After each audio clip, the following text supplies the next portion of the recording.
Vale, ¿ahora qué tal se ve? ¿Mejor? Ya te vemos. Vale, perfecto, excelente, muy bien. Vale, pues fenomenal. Entonces, voy a hablar básicamente de lo que es la descompresión del receso ipsilateral paso a paso de manera integral.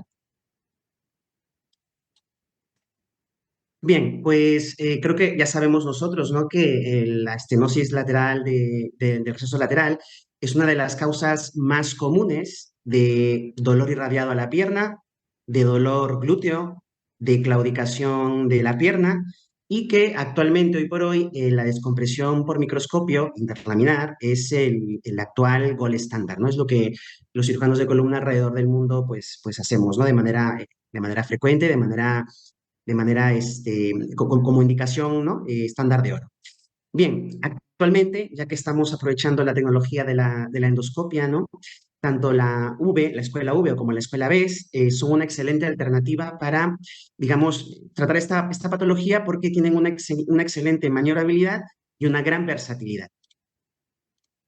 Bien, las indicaciones en realidad son muy similares a lo que podríamos operar por microscopio, es decir, ya sea la estenosis del receso uni o bilateral, ya sea la estenosis clásica del canal lumbar, la central, ya sean los quistes yuxtafacetarios, o incluso compresiones o estenosis por disco, ligamento, caría articular hipertrófica en el contexto de una espondilolistesis grado 1.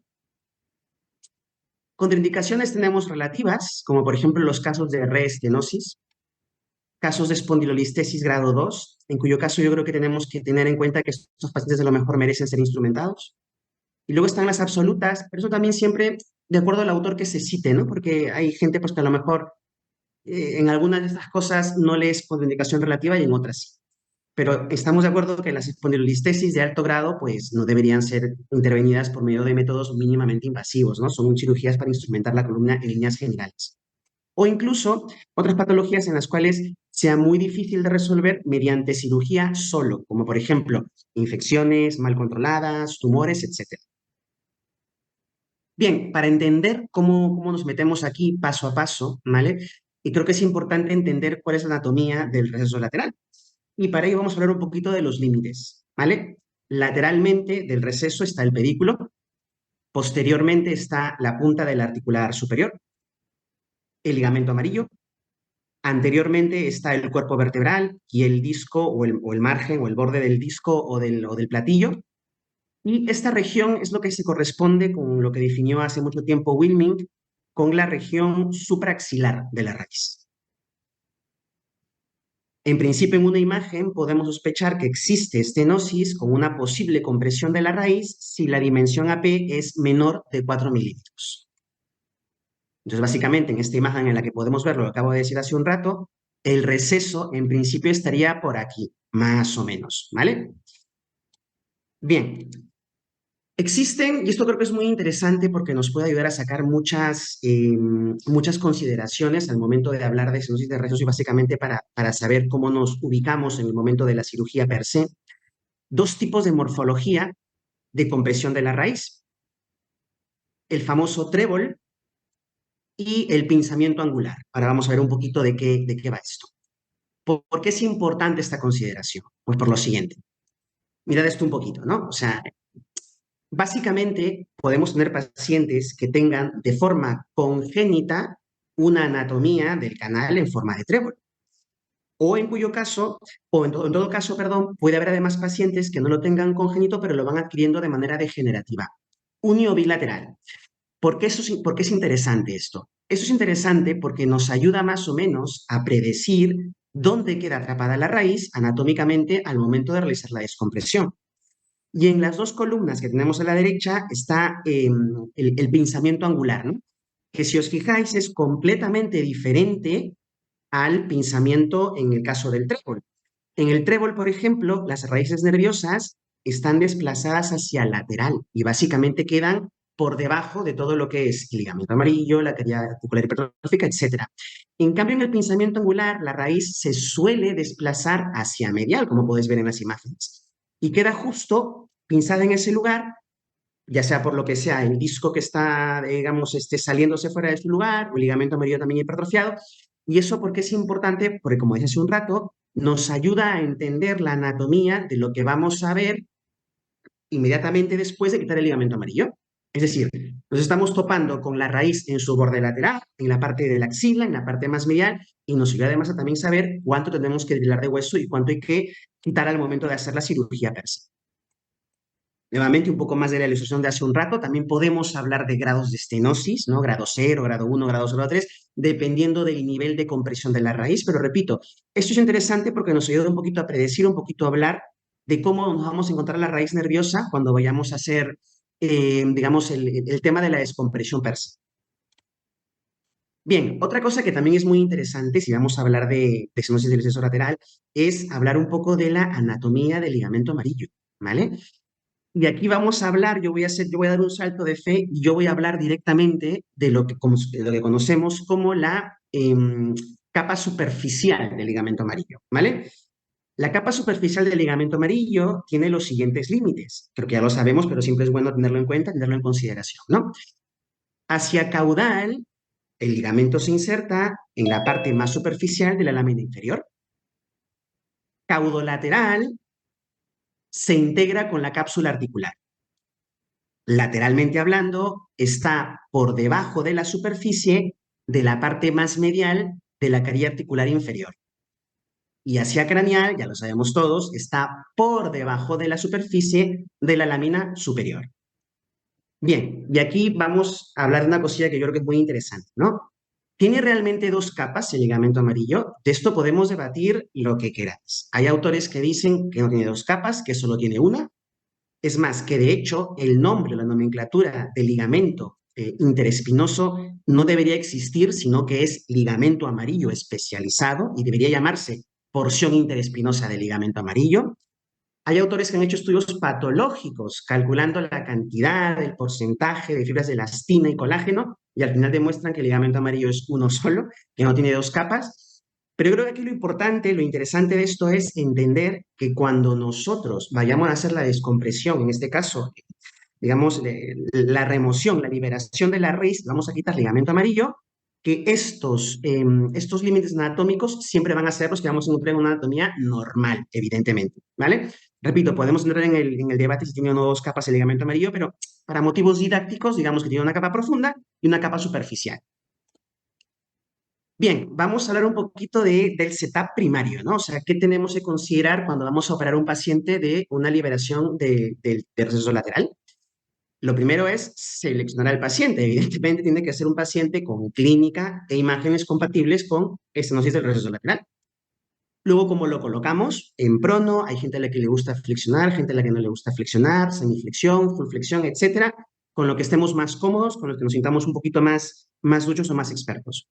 Luego, hacer siempre nuestro checklist. Instrumentos, la torre, la pantalla, el endoscopio, la cámara, qué angulación queremos, 30 grados, 0 grados, la consola, el sistema de irrigación, el brazo en C, del aparato de rayos, etcétera. ¿Y cuál sería el caso más interesante o el caso más, vamos a decirlo, ideal para empezar si uno quiere comenzar a, digamos, a operar endoscopia biportal, en especial en el receso lateral? Pues en el primer caso, lo que yo siempre suelo recomendar es un L5-S1 izquierdo. ¿Por qué? Porque al ser izquierdo nos queda bien para la mano derecha si somos diestros, y L5-S1 porque normalmente el espacio interlaminar es mucho más grande. Anatómicamente hay un espacio entre caudal y craneal mucho más grande que un espacio en L4-L5 o L3-L4, por ejemplo. Y siempre, evidentemente, y eso yo lo digo siempre en todas las charlas que me invitan a dar, siempre es importante tener un mentor para los primeros casos, porque de esa forma lo que hacemos es homogeneizar la técnica. Es decir, la aprendemos de alguien que tiene experiencia haciéndolo. Y de esta forma obtenemos los mismos resultados y podemos comparar. Si no, la técnica se desprestigia. Y creo que aquí con esto estaremos de acuerdo en que siempre es importante intentar hacer como quien dice escuela, ¿no? O sea, la filosofía y la escuela del endoscopio, de la escopia biportal. Bien, este es cómo, o sea, la forma como yo coloco el quirófano. Se pueden hacer de mil formas. Sí, es una manera en la cual yo estoy particularmente cómodo. Podéis reconocer al anestesiólogo porque es el único que no lleva mascarilla. Todos los demás tenemos ahí la mascarilla, tanto el asistente, el cirujano principal y la enfermera o enfermero instrumentista. Yo particularmente suelo poner una mesa de mayo a los pies del paciente donde suelen estar los instrumentos que más uso durante la cirugía, o sea, los instrumentos que más quiero que estén a la mano. Y una mesa de instrumentación un poco más grande al lado de la enfermera, los instrumentos que luego puedo utilizar eventualmente y que me pueden ir alcanzando en el transcurso del tiempo, ¿no? Evidentemente, la torre y la pantalla al frente, y yo suelo colocar todo lo que es sistema de irrigación y drill, o radiofrecuencia, o vaporizador, coagulación, lo que quieran, a los pies del paciente, y todos los cables del endoscopio, como el cable de luz y todo lo demás, suelen ir hacia la parte craneal. ¿Para qué? Para no cruzar cables, para que cada vez que te pasen los instrumentos, no estar cruzando los cables por encima del paciente, ¿no? O sea, que es un poco incómodo, o digamos, estar tirando de los cables tanto con la mano izquierda como con la mano derecha. Bien, vamos a hablar de la incisión, de la planificación de las incisiones, y aquí, repito, esto hay muchas formas de hacerlo. De hecho, perfectamente bien puesto el título del libro que ha escrito Javier, ¿no? Atlas de endoscopia biportal, porque claro, hay muchas formas de poner las incisiones.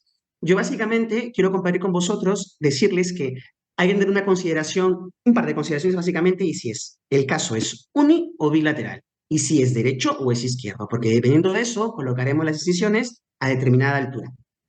Bien, si es unilateral, idealmente la incisión debiera estar cercana a la base de la espinosa. Y si es bilateral, un poquito más lejos. Bien, y luego considerar izquierdo o derecho. ¿Por qué? Ahora vamos a ver esto, ¿vale? Pero aquí, por ejemplo, ¿no? Yo particularmente lo que recomiendo es que si tú vas a operar un cacho izquierdo, siempre te va a quedar perfecto para la mano derecha, que puedas comer la lámina de arriba con la mano derecha haciendo este movimiento, ¿cierto? Pero claro, si el caso es derecho, este movimiento te queda bien para la parte caudal, pero para la parte craneal tienes que hacer una maniobra que a lo mejor se puede suplir, ojo, con las que son estas que están muy de moda, que son rotatorias, en cuyo caso se suple muy bien esta dificultad, o puedes cambiar de mano si eres muy experto. Pero yo recomiendo siempre que si el caso es derecho, las incisiones vayan un poquito más abajo. ¿Para qué? Para que tengas un poquito más de espacio al momento de irte hacia la parte de la lámina que está por arriba, o sea, la lámina craneal. Y lo que decía hace un rato de ponerse cerca o lejos de la base de la espinosa es básicamente por esto. Bien, porque cuando metemos el endoscopio, la visión nos va a quedar para cruzar o no, dependiendo si lo ponemos más cerca o más lejos de la base de la espinosa. Pero cuidado con esto. Yo tengo compañeros, algunos de mis mentores, que siempre ponen las incisiones cercanas a la base de la espinosa y les da igual ser uni o bilateral. ¿Por qué? Por una cosa muy simple. Porque en la mayoría de casos de estenosis, esto lo sabemos perfectamente nosotros, las carillas articulares suelen ser hipertróficas. Entonces, si yo le pongo bilateral, o sea, muy lejos de la base de la espinosa, a lo mejor choco con la carilla articular y voy a tener que drilar más hueso del que se necesita para poder hacer mi trabajo, y a lo mejor eso ya no es tan ultra mínimamente invasivo, ¿vale?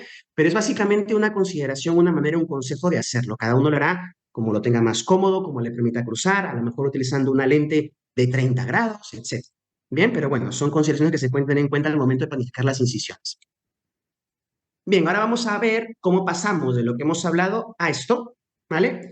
Bien, pues esto es lo que hablaba hace un rato, ¿no? Un poquito, siempre es bueno ver las imágenes, ver qué tipo de estenosis tengo, predecir dónde puede estar pillada la raíz, si es un pinzamiento unio bilateral tipo angular o si es un trébol, etcétera, porque repito, de esta forma nos vamos a evitar sorpresas. No vamos a estar buscando la raíz en plena cirugía, sabemos dónde va a estar porque lo estamos viendo en la imagen. Bien, lo primero de siempre, siempre, siempre, siempre ubicar nuestro campo base.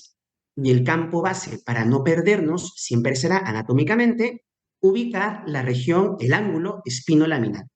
Si ubicamos el ángulo espino-laminar para cualquier tipo de procedimiento interlaminar, evidentemente, no vamos a perder nunca. Si no lo ubicamos, lo vamos a perder.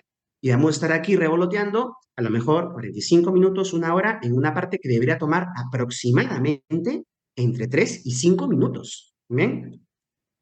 Luego de eso, luego de evidentemente haber identificado el ángulo espinolaminar y haber separado todas las estructuras blandas de alrededor, como algún pelillo de músculo, algún poquito de tejido conjuntivo, etcétera, podemos proceder directamente a lo que es ya ampliar el espacio interlaminar. Pero repito, siempre entrando en el ángulo espinolaminar, que es una zona segura donde vamos a poder nosotros comenzar a drilar. ¿Y por qué es seguro?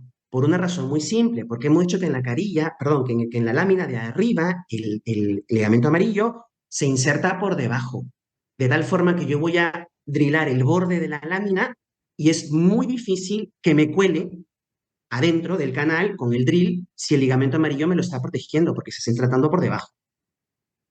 Bien, pues siempre evidentemente haciendo coagulación. Aquí yo particularmente estoy utilizando coagulación.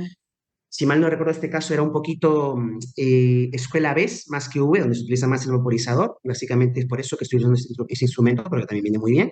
Un poquito de logrando hemostasia. Seguimos, evidentemente, haciendo el trabajo del hueso hacia lateral, ¿vale? Haciendo una especie de movimiento en semiluna con el drill, porque lo que queremos nuevamente hacer es abrir, descomprimir hacia lateral el espacio interlaminar. Aquí un poco más de lo mismo, ya podéis, si os fijáis, ya debajo ya hay ligamento amarillo. Yo estoy yendo con el drill hacia la parte más caudal, ¿no? Más caudal para seguir haciendo este movimiento en semiluna que quiero hacer para liberar o para, digamos, engrandecer el espacio interlaminar. Bien, esta es la pregunta del millón, ¿no? Porque claro, ¿cuánto hueso tengo que drillar? ¿Hasta dónde tengo que llegar si de momento no he abierto el ligamento amarillo? ¿Cuándo tengo que abrir? Bueno, pues más o menos lo que se recomienda es un poco esto, es en semiluna. Es básicamente quitar la parte más medial del complejo articular y la parte de arriba de la lámina y un poco de la lámina de abajo.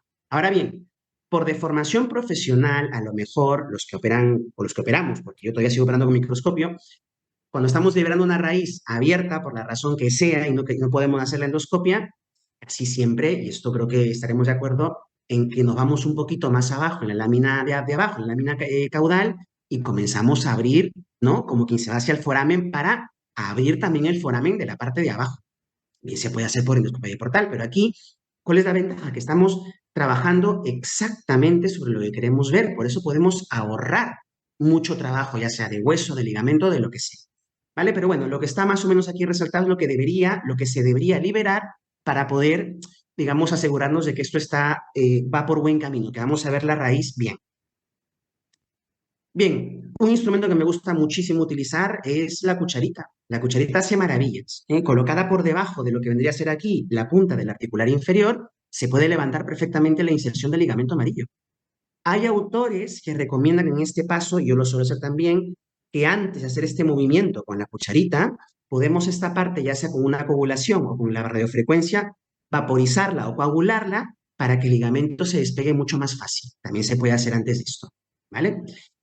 Bien, pues una vez que nos hemos metido, ya podemos utilizar la Kerrison si queremos o podemos seguir cuchareando. Eso es un poquito de la preferencia de cada uno, pero sabemos evidentemente que debajo tiene que verse ya el saco o la raíz dependiendo del tipo de compresión que estemos descomprimiendo.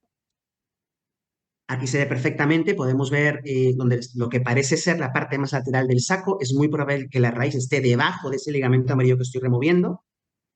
Y aquí una consideración muy interesante anatómica cuando metemos la Kerrison.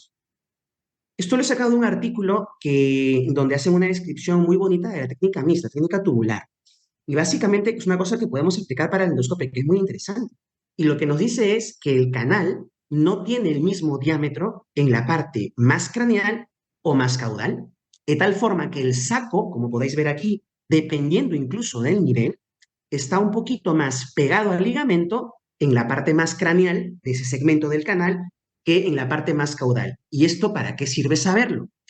Sirve para saber que cuando estoy con la Kerrison en la parte más cercana a la zona craneal, cada vez que la meta tendré que ser muy cuidadoso porque estoy muy cerquita con el saco. Y cuando esté en la parte más caudal, cada vez que meta la Kerrison, tengo un poco más de espacio entre el canal, entre el saco y el ligamento amarillo, como podéis ver aquí en las ilustraciones de este artículo, que es muy interesante, por eso lo digo que esto es básicamente para la cirugía microscópica, pero es muy interesante, ¿vale? Entonces, existe una relación, digamos, de considerar entre el saco tecal y el ligamento amarillo que varía en el mismo nivel, ojo, dependiendo si estamos más craneal o más caudal. Bien, pues aquí estamos un poquito lo que le decía hace un rato, ¿no? Que yo particularmente por deformación profesional siempre en la parte de abajo liberaría un poquito de lámina, un poquito en el ángulo para poder ver que la raíz sale correctamente a través de su foramen. Bien, nos tiene que quedar así. La raíz tiene que verse perfectamente en el borde lateral. Algunas personas que no hacen endoscopia biportal a veces ven esto y dicen, uff, pero ¿por qué tanta liberación? A lo mejor no hacía falta irse tan lateral. Pues bueno, ¿por qué sí que hace falta irse muy lateral? por lo que sigue a continuación que lo voy a explicar. El borde lateral de la raíz nerviosa no está donde tú crees que está. ¿A qué me refiero con esto? A lo siguiente. Imaginemos, con estos gráficos, que esta es nuestro saco dural y nuestra raíz nerviosa. Bien, aquí está evidentemente pues comprimida por la lámina de abajo, la lámina de arriba, el complejo articular, etc. Bien, vamos a suponer que yo en un medio acuático, es decir, en la endoscopia per se, por supuesto, hago mi descompresión.